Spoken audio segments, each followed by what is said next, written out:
अनंतकोटी ब्रह्मांड नायक राजाधिराज योगीराज प्रब्रह्म श्री संत सद्गुरू ब्रह्मांड नायक बाळूमामांच्या नावानं चांग भलं, हलसिद्धनाथांच्या नावानं चांग भलं. नमस्कार प्रेमळ भक्तांनो, तुम्हा सर्वांचे पुन्हा एकदा खूप खूप मनापासून स्वागत आहे. मामा म्हणतात, माझ्या बाळा, तुझी कोणतीही अडचण असू दे, तुझी कोणतीही अडचण असू दे, इतरांना सांगण्यापेक्षा एकदा मला सांग तू. मी एका क्षणात दूर करेल, हा माझा शब्द आहे. भिवू नकोस, मी तुझ्या पाठीशी आहे. भिवू नकोस, मी सदैव सावलीसारखा तुझ्या पाठीशी उभा आहे. जय बाळूमामा. मामा म्हणतात, आयुष्यामध्ये कधी माझे कसे होईल हा प्रश्न कधीच मनाला पडला नाही. कारण जे काही निर्माण केलं आहे ते शून्यातूनच. त्यामध्ये फक्त साथ मामांची आहे. आयुष्यात मामा आहेत म्हणून कोणत्याच गोष्टीची चिंता नाही. आयुष्यामध्ये मामा आपल्याला तेच देतात जे त्यांना योग्य वाटतं. आयुष्यात दुःख संकटे फार असतात, पण कधी रडायचे नसते, कारण आपल्यासोबत नेहमी आपले बाळूमामा असतात. कधी कधी असेही होते की आपण सोने मागत असतो आणि मामा आपल्याला हिऱ्यांचा हार देतात. म्हणून मामांवर विश्वास ठेवा. निर्णय मनुष्याचे चुकतात, निर्णय हे मनुष्याचे चुकतात, ईश्वराचे कधीच चुकत नाही. म्हणून आपल्या मामांवर विश्वास ठेवा. जय बाळूमामा. भक्तांनो, अशाच प्रकारचे बाळूमामांचे भावनिक, प्रेरणादायी आणि महत्त्वपूर्ण संदेश पाहण्यासाठी, ऐकण्यासाठी आत्ताच आपल्या भक्तिमय चॅनलला जरूर सबस्क्राईब करा. आणि हो, आपले भक्तिमय संदेश तुम्हाला आवडत असतील तर जास्तीत जास्त भक्तांपर्यंत शेअर करा. भक्तांनो, आजच्या दैवी संदेशामध्ये मी तुम्हाला खूपच महत्त्वपूर्ण अशी माहिती सांगणार आहे. चला तर मग आपण आजच्या नवीन आणि सुंदर अशा संदेशाला सुरुवात करूया. भक्तांनो, मी आज तुम्हाला सांगणार आहे वास्तुशांती का करावी. आज आपण पाहणार आहोत वास्तुशांती का करावी. प्रत्येक मानवाच्या 3 मूलभूत गरजा असतात: अन्न, वस्त्र आणि निवारा. या गरजा भागवण्यासाठी माणूस दिवस रात्र कष्ट करत असतो. त्यातही निवारा म्हणजे वास्तू उभी करण्यासाठी लाखो रुपयांपासून ते करोडो रुपये खर्च होतात. एवढा खर्च केलेली वास्तू चिरंजीव राहावी असं प्रत्येकाला वाटणं साहजिक आहे. मग ही वास्तू चिरंजीव होण्यासाठी काय करावं? याचं उत्तर आहे या वास्तुशांती उगम रामायण काळापासून आहे. या वास्तुशांतीचा उगम हा रामायण काळापासून आहे. जेव्हा श्रीराम वनवासाला गेले तेव्हा त्यांनी राहण्यासाठी कुटी उभारली. तेव्हा त्यांनी लक्ष्मणाला सांगितले की या कुटीची वास्तुशांती कर.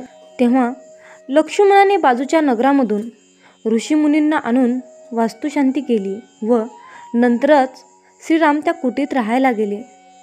ज्याला आपण वास्तुपुरुष म्हणून पूजा करतो तो नेमका कोण व कसा निर्माण हे आधी समजून घेऊ. एकदा महादेव व अंधकासूर यांच्यात युद्ध चालू असताना महादेवाचे 2 दर्भबिंदू जमिनीवर पडले. त्यातून एक महाभयानक मानव तयार झाला. त्याला जन्मातच भयानक भूक लागली. त्याने अंधकासुरासह त्यांची सर्व सेना खाऊन टाकली, तरी त्याची भूक काही भागेना. तेव्हा त्याने भक्ष्य म्हणून महादेवावर चाल केली. तेव्हा सर्व 45 देवांनी मिळून त्याला पालथा पाडला व सर्व देव त्याच्या शरीरावर बसले. त्यानंतर त्याने महादेवाची स्तुती केली. यावर महादेवांनी त्याला वर दिला की तुझ्या शरीरावर बसलेले सर्व 45 देव तुझ्यामध्ये वास करतील व तू वास्तुपुरुष अथवा वास्तुदेवता म्हणून ओळखला जाशील. ज्यावेळी हे मानव नवीन घर, वाडे, मंदिर, नगर वसवेल त्यावेळी प्रथम तुझी पूजा करून तुला बलिपिंड देईल.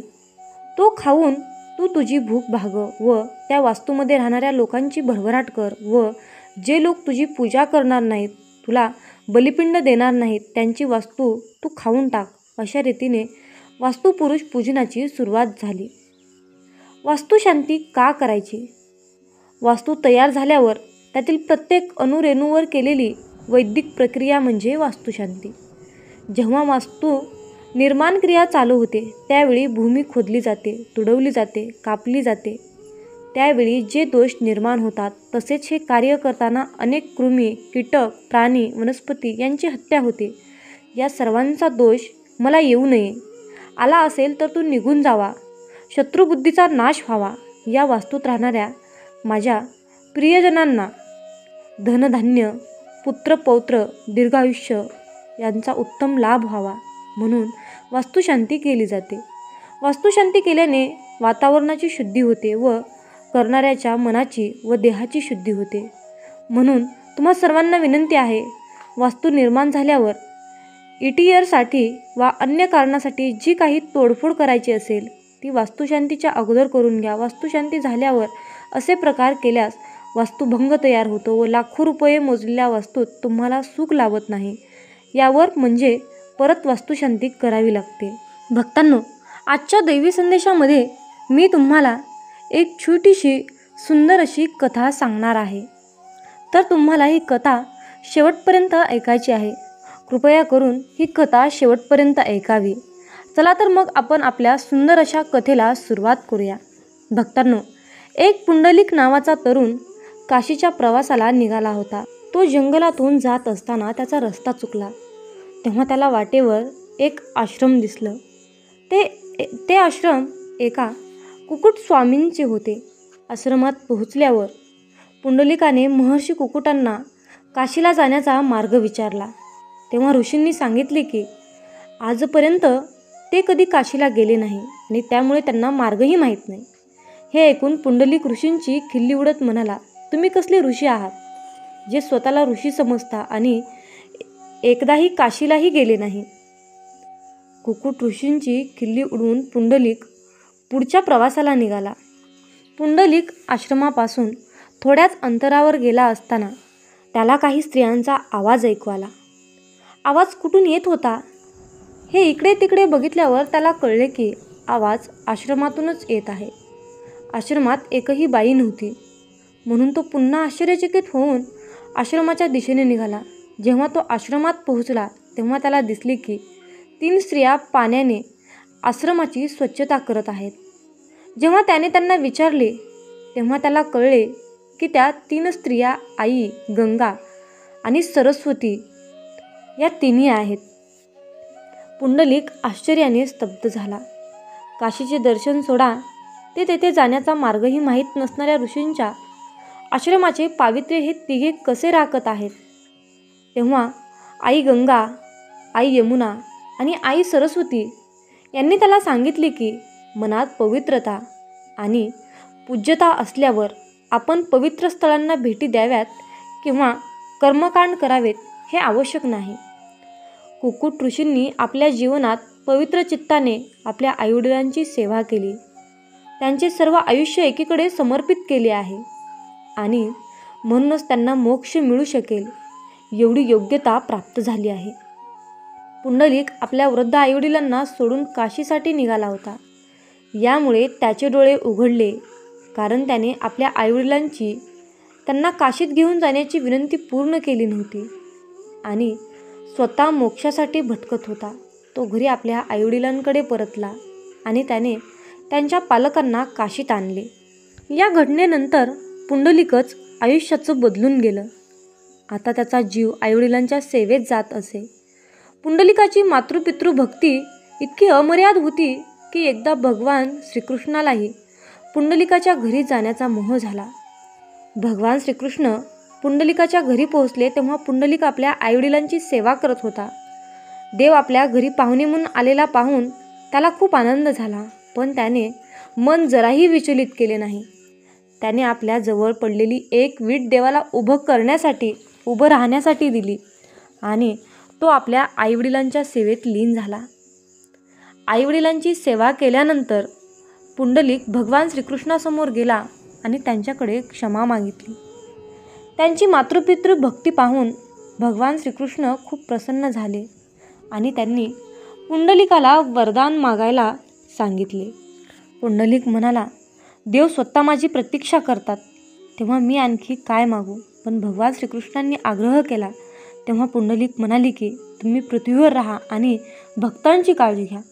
तुमच्या भक्तावर तुमची सावली असू द्या.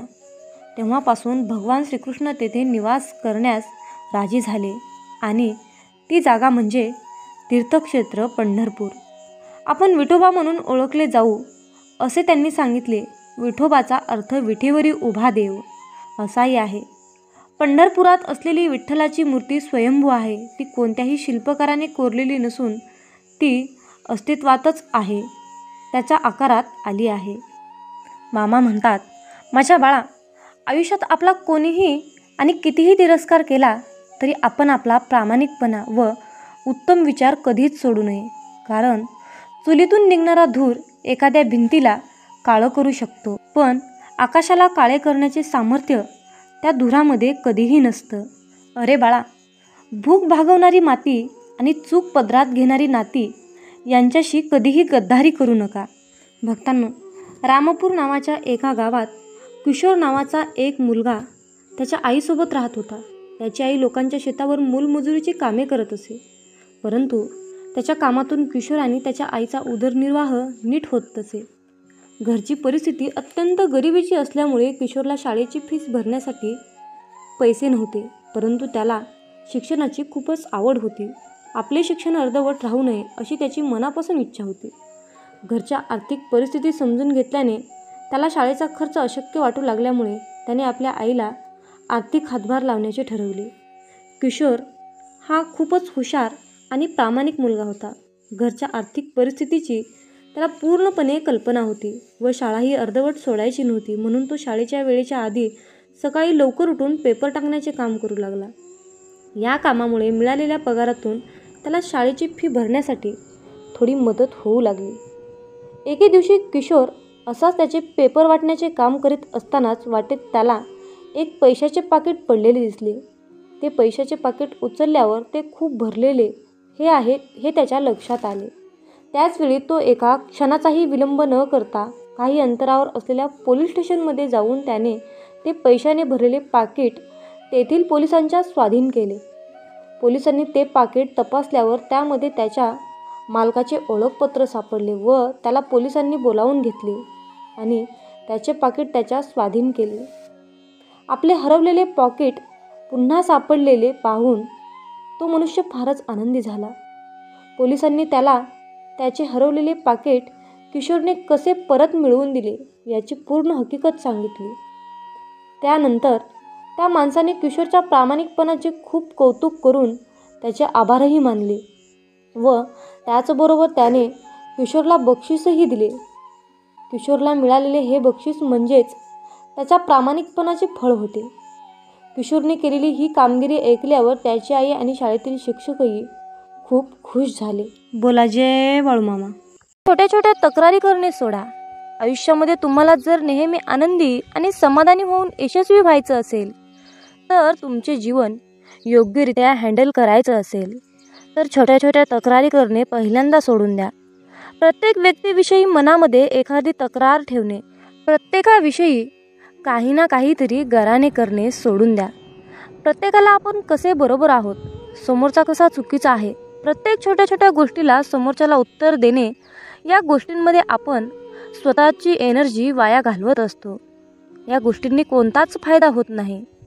ते भांडण शांत होत नाही, उलट जास्त वाढत जाते. आयुष्यामध्ये आपण ज्या गोष्टी सिद्ध करणार आहोत त्या सिद्ध करण्याकडे लक्ष द्या. एखादा व्यक्ती तुम्हाला त्रास देत आहे म्हणून त्या व्यक्तीमध्ये गुंतवून स्वतःचे नुकसान करून घेऊ नका. स्वतःचे स्वप्न मोठे ठेवा, ध्येय मोठे ठेवा आणि विचार देखील तसेच मोठे ठेवा. समजा एखाद्या व्यक्तीने तुमचा अपमान केला तर त्यांच्याबरोबर तक्रार करत बसू नका, त्यांच्याशी वाद घालत बसू नका. त्याला उत्तर द्या, पण तुम्ही स्वतःला जास्त सिद्ध करून न बोलता त्याला शांत करा. काही लोकांचे विचारातच अतिशय खालच्या थराचे असतात. अशा हलक्या विचारांच्या लोकांशी कधीच वाद घालू नका किंवा तक्रार करू नका. आपले विचार देखील आपण हलके करायचे नाही. थर्ड क्लास लोकांच्या नादी लागून आपण देखील थर्ड क्लास बनत असतो. त्यामुळे अशा लोकांशी कधीही वादविवाद करण्याच्या नादी लागू नका. माझ्या बाळा, सर्वांच्या नजरेत चांगले राहण्यासाठी काहीच गरज नाही. त्रिकालवादी सध्या तर हेच आहे की तुम्ही स्वतःला दुसऱ्यांच्या नजरेत चांगले बनवायला गेलात तर जगातील सर्वात दुःखी व्यक्ती तुम्ही स्वतः असाल हे लक्षात ठेवा. कारण आपण कसे जरी वागलो तरी समोरचा व्यक्ती त्याच्या मर्जीनंच आपल्याविषयी मत बनवत असतो. व्यक्तीचा स्वभाव वेगळा असतो. प्रत्येक व्यक्तीकडून आपापल्या अपेक्षा वेगवेगळ्या असतात. मग तुम्ही काय प्रत्येक व्यक्तीच्या स्वभावानुसार अपेक्षेनुसार स्वतःला बदलणार आहात का? स्वतःचे आयुष्य म्हणजे खेळण्यातील बाहुला करणार आहात का? कोण तुम्हाला मूर्ख उमट म्हणेल, कोण तुम्हाला शहाणा म्हणेल, कोण तुम्हाला भोळा म्हणेल, तुम्हाला चालक म्हणेल. मग तुम्ही हे ऐकून कधी मूर्ख तर कधी शहाणे होणार आहात का? जग काही म्हणेल, पण तुम्ही कसे आहात ते तुम्हीच ठरवायचे आहे. जगाला खुश ठेवण्याच्या सवयीमुळे तुम्ही कधी स्वतःला विसरून बसाल. स्वतःचे अस्तित्वच अंधारात ढकलाल. ते तुम्हालाच कळणार नाही. काही लोकांना तुम्ही असल्याचा त्रास होईल, काही लोकांना नसल्याचा त्रास होईल, काही लोकांना तुमच्या यशाचा त्रास होईल, काही लोकांना तुमच्या बोलण्याचा त्रास होईल. होऊ द्या. त्यांना त्रास होत आहे म्हणून तुम्ही काय स्वतःला विसरणार आहात का? समोरच्या व्यक्तीला तुमचा त्रास होत आहे म्हणून तुम्ही स्वतःला त्रास करून घेणार आहात का? माझ्या बाळा, एक गोष्ट नेहमी लक्षात ठेव. आजूबाजूचे लोक आपल्याला मागे खेचूनच आनंदी होणार असतात. जगाला खुश आपण ठेवू शकत नाही. प्रत्येकाचे मन आपण जपू शकत नाही. त्यामुळे स्वतःला कसे सिद्ध करू शकाल, स्वतः कसे यशस्वी होऊ शकाल याकडे लक्ष द्या. मग बघा, जग आपोआप तुमच्याकडे बघून खुश होईल. स्वतः प्रामाणिक राहा, चांगल्या मार्गावर चालत राहा. मग बघा, जग तुमच्याकडे बघतच राहील. प्रत्येकाला स्पष्टीकरण देऊ नका. जगाला तुम्हाला काय हवं आहे याच्याशी काहीच देणं घेणं आहे तर त्यांना काय तुमच्याकडून हवं आहे त्यांच्याशी देणं घेणं असतं. तुमच्याकडून कोणत्या गोष्टी करून घेता येतील हेच त्यांना माहीत असतं. आणि त्या गोष्टी जर तुमच्याकडून नाही मिळाल्या तर तुम्हाला ते दोष देऊ लागतात. मग अशा लोकांना तुम्ही स्वतःबद्दल कधीही स्पष्टीकरण देत बसू नका. आपण कसे त्यांना मदत करू शकत नाही किंवा आपण काहीच चुकीचं वागत नाही हे त्यांना पटवून देण्याची काहीच गरज नाही. कारण तुम्ही कितीही त्यांना तुमचं मत सांगितलं तरी त्यांना जे बोलायचं आहे तेच बोलणार. त्यांचं तुमच्याविषयी जे मत निर्माण झालं आहे ते मत ठाम राहणार. तुमच्या स्पष्टीकरणाचा काहीच उपयोग होणार नाही. अशी लोक स्वार्थी असतात, फसवी असतात. अशा लोकांना दुसऱ्यांच्या मताशी, भावनांशी काहीच घेणं देणं नसतं. अशा लोकांना ओळखणं अतिशय गरजेचं असतं. आणि अशा लोकांना आपण त्यांच्याशी किती चांगले वागत आहोत हे पटवून देण्याचा प्रयत्न म्हणजे व्यर्थ मूर्ख लोकांचे मन जपणं. मूर्खांचंच लक्षण होऊ शकतात. त्यामुळे फसव्या लोकांपासून, मूर्ख लोकांपासून दूर राहा. त्यांना कधीही स्वतःबद्दल स्पष्टीकरण एक्सप्लेन करत बसू नका. अपेक्षा कमी करा. आपल्या मानसिक त्रासाचे खरे कारण आहे. समोरच्या व्यक्तीकडून अपेक्षा करणे त्याला काय वाटत असते. आपण समोरच्या व्यक्तीशी खूप चांगले वागत आहोत, त्याचा खूप चांगला विचार करत आहोत, तर त्याने देखील आपल्याविषयी आपल्याशी चांगले वागावे, आपला चांगला विचार करावा. आणि हीच अपेक्षा आपल्याला आतून खचवत असते, आपल्याला कमकुवत बनवत असते. जितक्या अपेक्षा जास्त तितका त्रास देखील जास्त. ज्या वेळेला आपल्या अपेक्षा पूर्ण होत नाहीत त्यावेळेला आपण निगेटिव्ह विचार करायला लागतो. समोरच्या व्यक्तीकडून आपण आपल्याशी आपल्या मर्जीप्रमाणे वागण्याचा अपेक्षा केल्या तर चुकीचं आहे. समोरचा व्यक्ती त्याच्या मर्जीनेच वागणार. त्याच्या मनावर आपलं बंधन ठेवू नका. आपण एखाद्याशी नातं प्रामाणिकपणे निभावत असतो तर समोरचा आपल्याशी स्वार्थासाठी नातं निभावत असतो. आपण नात्यामध्ये प्रेम करतो तर ते लोक आपल्यामध्ये फसवण्यासाठी संधी शोधतात. मग अशा परिस्थितीत चुकीचा कोण, आपण की समोरची व्यक्ती? तर याचे उत्तर असेल आपणच असतो. आपण जे काही समोरच्या व्यक्तीशी वागतो ते आपलं कर्म आहे आणि समोरचा व्यक्ती आपल्याशी जो वागतो तो त्याचं कर्म आहे. आपण त्यांच्याकडून चांगले वागण्याच्या अपेक्षा करणे हे चुकीचे आहे. कारण आपण अशा लोकांशी नातं निभावत असतो जे की ते लोक लायकीचेच नसतात. आपण त्यांच्याकडून अपेक्षा करणे सर्वात मोठी चूक असते. समोरच्या व्यक्तीकडून आपल्या अपेक्षा पूर्ण नाही झाल्या तर आपण स्वतःला दोषी ठरवायचे नाही, तर स्वतःला आनंदी आणि समाधानी आणि आयुष्यात सिद्ध करून यशस्वी व्हायचं असेल तर सर्वात आधी सोडून द्या अपेक्षा करणे. मामा म्हणतात, माझ्या बाळा, आयुष्यामध्ये कधीच भोळे राहू नका. हुशार बना. स्वभाव चांगला असणे, समोरच्याला समजून घेणे, संयमी असते अतिशय चांगली गोष्ट आहे. पण या गोष्टी प्रमाणाबाहेर आपल्या स्वभावात असल्या तर समोरची व्यक्ती आपला फायदा घेऊ शकते. या कलियुगामध्ये अतिशय चांगले भोळे असून फायदा, कारण अलीकडे लोक त्या लायकीचेच नाहीत. प्रत्येक वेळेला आपण नातं टिकवण्यासाठी शांत बसतो. समोरच्या व्यक्तीचा स्वभाव जपण्याचा प्रयत्न करत असतो. प्रत्येक वेळेला आपण स्वतःमध्ये बदल करून समोरच्या व्यक्तीला समजून घेत असू तर समोरचा व्यक्ती तुम्हाला कमकुवत समजायला वेळ लावणार नाही. अशा या भोळ्या विचारामुळे लोक तुम्हाला लास्ट स्टेजला त्रास देऊ शकतात आणि ज्या वेळेला तुमचा संयम सुटतो आणि तुम्ही त्रास देणाऱ्या व्यक्तीला उत्तर द्यायला लागतात त्यावेळेला तुम्हाला उर्मटमधून सिद्ध केले जाते. जो तुमच्या भावनेचा कदर करतो, जो तुमच्या प्रत्येक शब्दाला किंमत देतो, जो तुम्हाला समजून घेतो त्याला तुम्ही नक्कीच किंमत द्या, त्याला समजून घ्या. पण ज्या लोकांना तुमची कदर नाही त्या लोकांसमोर झुकण्याची काहीच गरज नाही. प्रत्येक वेळा तुम्हीच झुकायला गेलात तर लोक तुम्हाला झिरो समजतील आणि व्हॅल्यू देणार नाही. त्याचबरोबर तुमचा फायदा देखील घेतील. म्हणून अशा लोकांच्या मागे पुढे करण्याची काहीच गरज नाही. स्वतःचा स्वभाव भोळसर नसावा. अलीकडच्या काळामध्ये भोळे नाही तर हुशार बना, तरच तुमचा निभाव लागू शकतो, नाहीतर नाही. प्रत्येकाच्या प्रत्येक प्रश्नाचे उत्तर देऊ नका. अरे बाळा, प्रत्येक वेळेला प्रत्येकाच्या प्रश्नाचे उत्तर देण्याची काहीच गरज नाही. आपण कोणाच्याही प्रश्नामध्ये बांधील नाही. आपण स्वतःच्या मनाचे राजे असले पाहिजे. कधीतरी काही लोकांच्या गोष्टी किंवा प्रश्न ऐकून सोडून द्या. शांत राहा. तुमची शांतता त्यांच्या प्रश्नाचे बरोबर उत्तर असेल.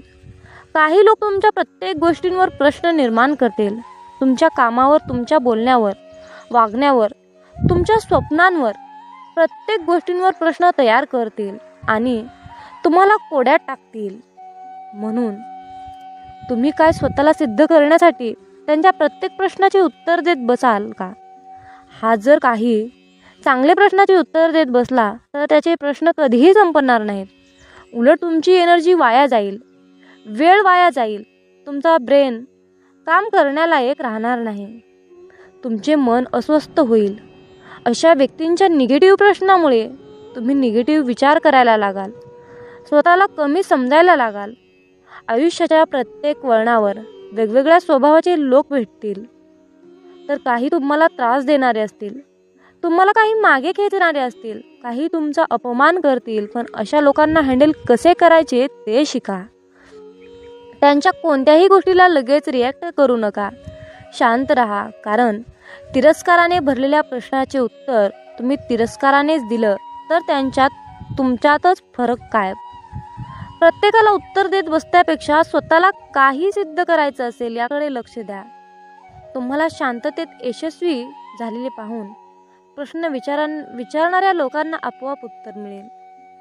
मामा म्हणतात, माझ्या बाळा, आयुष्यामध्ये प्रत्येक गोष्टीवर विश्वास ठेवू नका. समोरच्या व्यक्तीची बोलण्याची प्रत्येक गोष्ट खरी असते असं नाही. समोर दिसणारा व्यक्ती कितीही चांगलं बोलत असला तरीही त्याच्या मनात आपल्याविषयी चांगलंच आहे असं होत नाही. अलीकडच्या काळामध्ये माणसं तोंडावर एक बोलतात आणि पाठीमागे एक बोलतात. आपल्याशी वागायचं एक आणि मनात उद्देश असतो एक. आपल्या पुढे गेलेल्या लोकांना पाहवत नाही. ते आपल्याला मागे खेचण्यासाठी आपल्याशी चांगलं वागण्याचा मुखवटा घालत असतात. त्यामुळे प्रत्येकावर विश्वास ठेवून आपली फसवणूक आपण करून घ्यायची नाही. प्रत्येक माणसाच्या बोलण्याची पद्धत ओळखायला शिकली पाहिजे. काही लोक तर इतकी स्वार्थी असतात की त्यांचा स्वार्थ साधेपर्यंत असते. आपल्याशी खूप चांगलं वागतात, आपल्या मनात शिरतात, आपल्याला खूप चांगल्या चांगल्या गोष्टी शिकवतात, सांगतात आणि त्यांचे आपल्याकडून काम झाले, मतलब निघाला की आपल्यापासून दूर निघून जातात. आपल्याला ओळखायला सुद्धा तयार होत नाहीत. मुखवटा घातलेली लोक ओळखायला शिका. काही लोक आपल्याशी चांगलं बोलत असतात, आपल्या चांगल्याच गोष्टी आपल्याला सांगत असतात, कारण त्यांना आपल्याला गोड बोलून शिक्षा द्यायची असते. या लोकांना फक्त आपले नुकसानच झालेले बघायचे असते. त्यामुळे ते लोक चांगलं वागण्याचा दिखावा करत असतात. तर जी लोक फक्त गोड बोलतात ती लोक आपले कधीही शुभचिंतक होऊ शकत नाहीत. खरं तर जी लोक आपल्याला आपल्या चुका समजून सांगतात ती लोक आपली शुभचिंतक असतात हे समजून घेण्याची गरज आहे. त्यामुळे समोरच्या व्यक्तीवर विश्वास ठेवण्या अगोदर स्वतःच्या मनाला पटतंय का ते बघा. समोरच्याचा विश्वास मिळवणे आणि समोरच्यावर विश्वास ठेवणे या दोन्ही गोष्टी माणसाला योग्य मार्गाने जमल्या पाहिजे. माझ्या बाळा, जीवन जगत असताना हाल होतील रे, पण हार कधीच होणार नाही. फक्त माझ्यावर विश्वास ठेवून चल. चिखलात पाय फसले तर नळाजवळ जावे, पण नळाला पाहून चिखलात जाऊ नये. त्याचप्रमाणे जीवनात वाईट परिस्थिती आली तर पैशाचा वापर करावा, परंतु पैसा पाहून वाईट काम करू नये. म्हणूनच म्हणतात, समजून घ्यावे जीवनाचे बारकावे, समजून घ्यावे जीवनाचे बारकावे.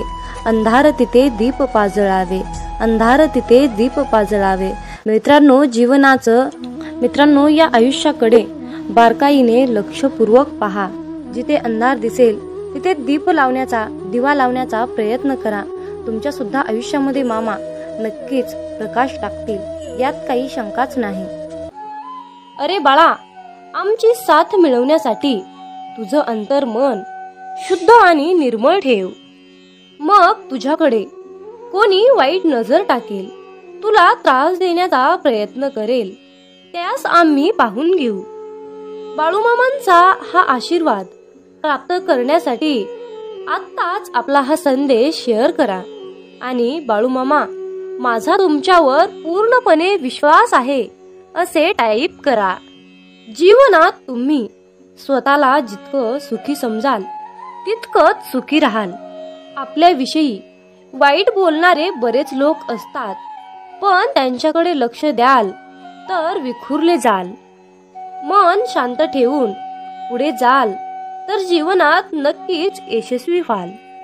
कर्म असं एक रेस्टॉरंट आहे की तिथं ऑर्डर देण्याची गरज नाही. तिथं आपल्याला तेच मिळतं जे आपण शिजवलेलं असतं.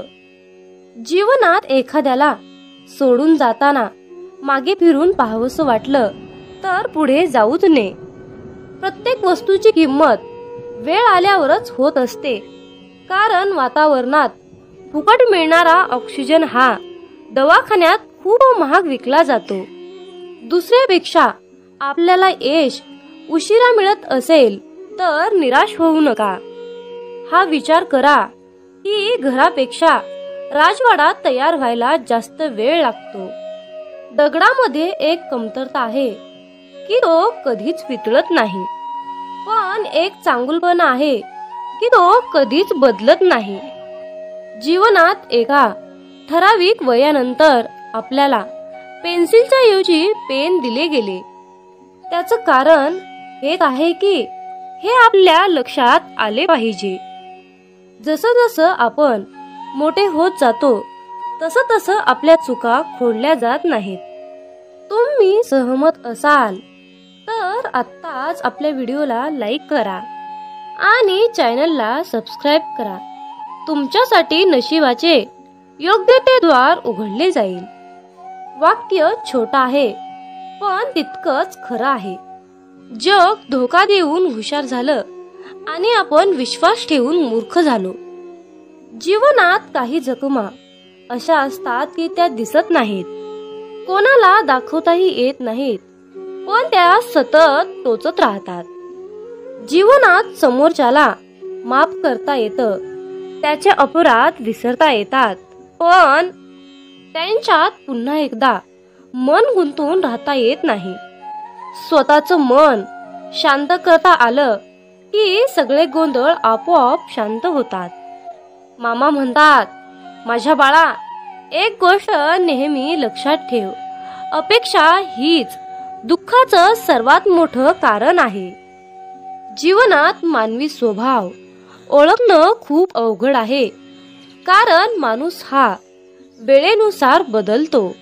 जेव्हा एक व्यक्ती दुसऱ्या व्यक्तीवर प्रेम करते तेव्हा ती म्हणते की मी तुझ्यासाठी जीव द्यायला सुद्धा तयार आहे, पण जशी वेळ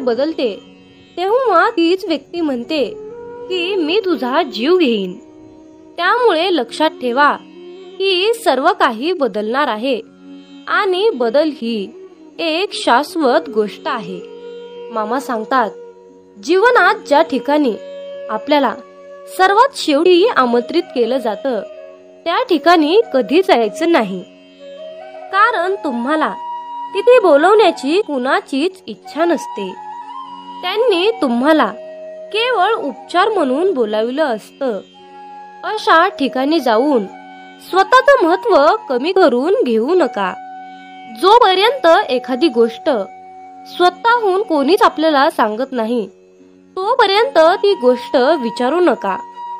जर का तुम्ही एखाद्या व्यक्तीसाठी महत्त्वाचे असाल तर ती व्यक्ती तुम्हाला सर्व काही स्वतःहून सांगेल. आयुष्य बदलण्यासाठी सर्वांनाच वेळ मिळतो, पण वेळ बदलण्यासाठी परत आयुष्य कुणालाच मिळत नाही. म्हणून बाळा, ही एक गोष्ट नेहमी लक्षात ठेव. संघर्ष करणारा माणूस हा नेहमी एकटाच असतो, पण यशस्वी माणसाच्या पाठी सारं जग उभा असतं. त्यामुळे संघर्षाच्या वेळी जर तुम्ही एकटे असाल तर अजिबात वाईट वाटून घेऊ नका, कारण लक्षात ठेवा, संघर्ष हा नेहमी एकट्यानेच करायचा असतो. मामा म्हणतात, माझ्या बाळा, बदल हा एक जीवनाचा भाग आहे. जर का तुला या जीवनात यशस्वी व्हायचं असेल तर त्याचा स्वीकार करणं गरजेचं आहे. जर का तुम्ही बदलाला विरोध करत असाल तर तुम्ही अशी संधी गमावू नका, ज्या तुम्हाला वाढण्यास आणि तुमचे ध्येय साधण्यास मदत करू शकतात. जीवनात बदल स्वीकारा आणि नवीन अनुभवासाठी खुले व्हा. मित्रांनो, रडू तर खूप येत होतं, डोळ्यात पाणी दिसत नव्हतं, चेहरा तर कोरडा होता, मन मात्र भिजलं होतं. कारण डोळे पाहणारे सगळे असतात, पण मनातील जाणणारे फक्त आपले ब्रह्मांड नायक बाळूमामा असतात. मित्रांनो, बाळूमामा म्हणजेच नुसतेच संत नाही, तर ते ब्रह्मांडाचे मालक आहेत, ब्रह्मांड नायक आहेत, या त्रिलोक्याचे स्वामी आहेत. या ब्रह्मांडाकडे या सर्व पृथ्वीचा सारे भार आणि कारभार आहे. जे काही करत आहेत ते आपले ब्रह्मांड नायक बाळूमामा करत आहेत. मित्रांनो, बाळूमामा म्हणजे पंचमहाभूतावर राज्य करतात. पंचमहाभूत म्हणजे आकाश, जल, अग्नी, वायू, पृथ्वी या पंचमहाभूतावर मामा राज्य करतात. मामांच्या आज्ञेशिवाय झाडाचं पान सुद्धा हलत नाही हे निश्चित आहे. इतकी मामांमध्ये ताकद आहे, इतकी मामांची प्रचंड आघात शक्ती आहे, आणि या शक्तीची, या ब्रह्मांडाची सेवा करण्याचे परम भाग्य आपल्याला मिळाले आहे. त्यामुळे आपण खूप नशीबवान आहोत. मित्रांनो, जीवनात एक गोष्ट लक्षात ठेवा, जेव्हा आपल्या हातून पटापट चांगले काम घडू लागतात, प्रत्येक कामामध्ये यश येते, तेव्हा मनाला समजून जा की ही किमया, ही लीला आपल्या मामांची आहे. आणि इतरांना त्रास झालेला पाहून जर तुमचं मन दुःखी होत असेल तर लक्षात ठेवा, आपले मन मामामय होत आहे, मामांच्या चिंतनात रमत आहे. आपला देह संपूर्ण आपण मामांच्या चरणी समर्पित केला आहे, असा मामा तुम्हाला संदेश देत आहेत. मित्रांनो, आयुष्यात सुख दुःख हे कालचक्र नेहमी फिरतच असतं. मामांची सेवा केली म्हणून आयुष्यामध्ये दुःख येणार नाही असं काही नाही बरं, पण आयुष्यामध्ये दुःख तर येतच, कारण आयुष्यामध्ये सुख येणं दुःख येणं हा आपला प्रारब्धाचा भाग आहे. पण आपण मामांची सेवा केली म्हणून आयुष्यात दुःख येणार नाही असं काही नाही.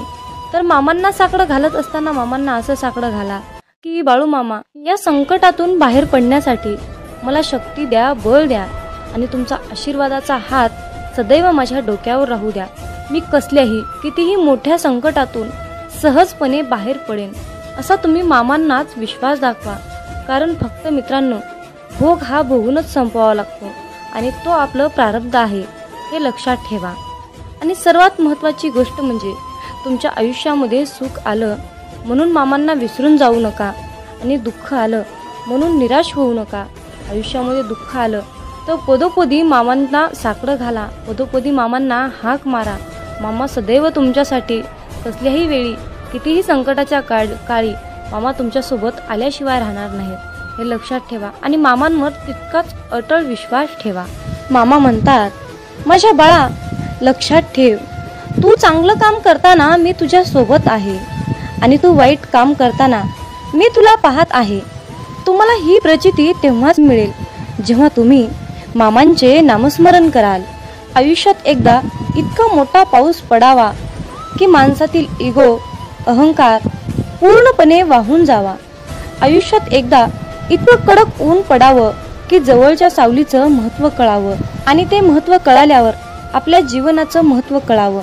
आयुष्यात पुन्हा एकदा शाळा अशी भरावी की प्रत्येकाला प्रत्येकाचे बालपण कायम लक्षात राहावे आणि आपण शाळा शिकत असताना भरपूर काही अनुभव घेतो आणि त्यातून पुढे प्रेरणादायीने पुढे शिकत जातो आणि मग मोठेपणी सर्व काही आपल्याला प्राप्त करून घेण्यासाठी त्या सर्व गोष्टी आठवाव्या लागतात. आयुष्यात असे जगावे की आपले जगणे पाहून इतरांना सुद्धा जगण्याची मोज कळाली पाहिजे, जीवनाचे महत्त्व कळाले पाहिजे. मामा सांगतात, माझ्या मुला आयुष्यात जर तू माणसं ओळखायला शिकलास तर तुला आयुष्यामध्ये यशस्वी होण्यापासून श्रीमंत होण्यापासून कोणीही वाचवू शकणार नाही किंवा कोणीही अडवू शकणार नाही. जीवनात माणसं ओळखणे हा सर्वात मोठा आणि कठीण मुद्दा आहे. जेव्हा तुम्ही माणसं ओळखायला शिकाल तेव्हाच तुमचं आयुष्य प्रगतीच्या दिशेने वाटचाल करेल. मित्रांनो, आयुष्यात स्वप्न पाहणे हे सुद्धा तितकेच महत्त्वाचे आहे. भूतकाळात फिरता येतं, भविष्यात डोकावता येतं आणि आपण पाहिलेले स्वप्न अपूर्ण राहिल्यास आपलं मन निराश होतं आणि वाचा बंद होते. मित्रांनो, आयुष्यात जर तुम्ही भगवंताचे नामस्मरण सोडले तर तुमच्या जीवनाला काहीही अर्थ उरणार नाही. म्हणून कसलीही परिस्थिती आली तर भगवंताचे नामस्मरण सोडू नका. मित्रांनो, संकल्प ही खूप मोठी शक्ती आहे. जर तुमची इच्छा खूप कठोर मनापासून आणि प्रबळ असेल तर संकल्प ती इच्छा तुमची स्वतःकडे खेचण्याचा प्रयत्न करतो. मित्रांनो, मामा म्हणतात, आयुष्यात आनंद देणाऱ्या माणसांना आशीर्वादाचं व्याज मिळत असतं आणि वेदना देणाऱ्या माणसांना तळतळाटाचे हप्ते भरावे लागतात हे लक्षात ठेवा. म्हणून मामा म्हणतात, जर तुम्ही एखाद्याला हसवलं, जी व्यक्ती आयुष्यामध्ये खूप दुःखी आहे, जीवन जगण्याची अपेक्षा त्याने सोडली आहे आणि तुम्ही जर त्याला या सुंदर छोट्याशा जीवनाचे महत्त्व समजावून सांगितले, त्याच्या चेहऱ्यावर तुम्ही हास्य आणून ठेवलं तर तुम्हाला आयुष्यामध्ये वेगळं पुण्य कमवण्याची गरज नाही हे लक्षात ठेवा. परंतु त्याच उलट जर तुम्ही एखाद्याबद्दल वाईट बोलत असाल, एखाद्याचे वाईट चिंतत असाल, एखाद्याचे काहीतरी आयुष्य धोक्यात आणत असाल, एखाद्याचे नुकसान करत असाल, एखाद्याला खूप त्रास देत असाल, एखाद्याचे बोलून त्याचे मन दुखावत असाल तर तुम्हाला आयुष्यामध्ये कधीच तुमच्यावर मामांची कृपा होणार नाही हे लक्षात ठेवा. जर तुम्ही कुठल्याही कामामध्ये अप्रामाणिकपणा, चोरी करणे, लबाडी करणे, कुणाला तरी त्रास देणे, जर तुम्ही असं करून माझ्याकडे प्रार्थनेची इच्छेची अपेक्षा करत असाल तर माझा आशीर्वाद तुला कधीही प्राप्त होणार नाही हे लक्षात ठेव. म्हणून कुठलंही काम करत असताना त्या कामामध्ये प्रामाणिकपणा ठेव. तू 4च पैसे कमव पण प्रामाणिकपणे अगदी कष्टाचे कमव. तुझ्या आयुष्यातील दुःख, त्रास, वेदना, संकट, इडापिडा जे काही साडीसाती आहे ती सर्व नष्ट करण्यासाठी मी तुझ्या पाठीशी समर्थ आहे.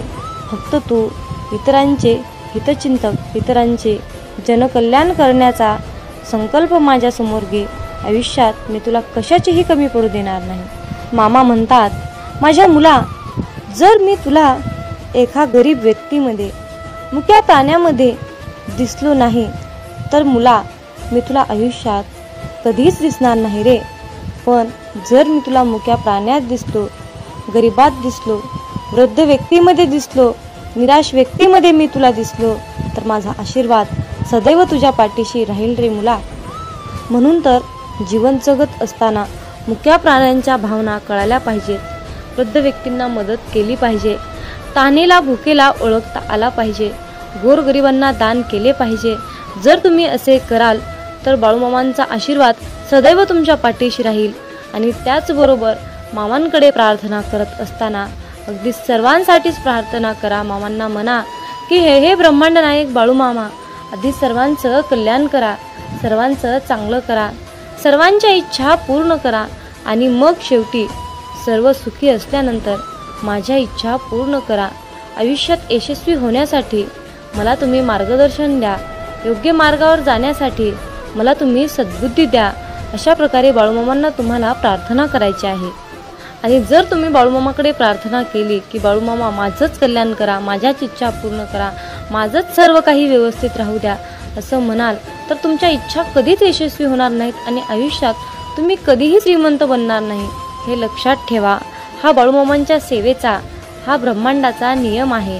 हे आजच्या दैवी संदेशातून तुम्हाला हेच सांगणं अत्यंत गरजेचं होतं. माझ्या मुला, आयुष्यात यशस्वी होण्यासाठी, चांगल्या मार्गाने जाण्यासाठी, संपत्ती, पैसा, आशीर्वाद प्राप्त होण्यासाठी आज माझा तुझ्यावर आशीर्वादाचा वर्षाव होत आहे. आजचा हा बाळूमामांचा संदेश शेवटपर्यंत ऐकल्याबद्दल धन्यवाद. मग बोला बोला बाळूमामांच्या नावानं चांग भलं.